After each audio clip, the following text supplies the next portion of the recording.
Hey, hey!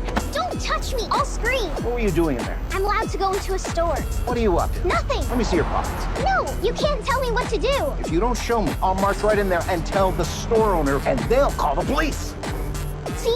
Nothing! Leave me alone before I call the police on you! He is my neighbor. He always tells my dad on me for trespassing on his property. But in my dad's eyes, I am the most perfect girl. He wouldn't believe the neighbor's story. I desperately explained that I didn't do anything. But at that moment, resentment had already sprouted in my heart. That day after school, I sneaked into the neighbor's yard and vented all my anger on his plants. Stupid Albert!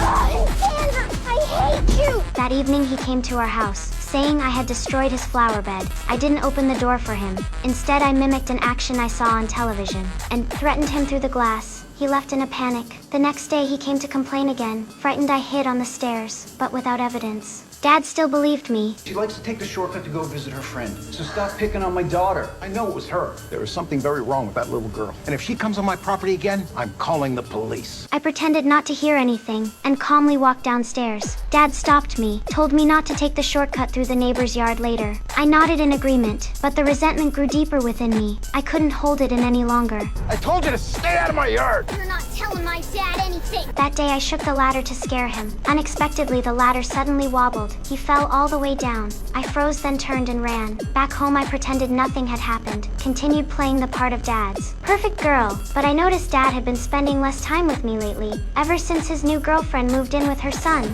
Dad's attention was no longer solely mine. I couldn't stand that feeling of being replaced. On the surface, I smiled sweetly, pretended to get along with them just fine, but inside I was already making preparations. That day, Dad took us to the summer camp. While listening to the guide explain the mountain bike trails, I noticed the most difficult one, Trail 5. It was meant only for experienced riders. I stared at that trail, and a plan formed in my heart. You guys want to grab some breakfast after we get the bike set up? I already ate cereal at the house. Can I go to the park while you guys eat? Sure. Careful though. And just come back to the dining area as soon as you're done. Deal? I secretly went to the registration desk. Excuse me, where are the sign-up sheets for the mountain biking courses? Right over there.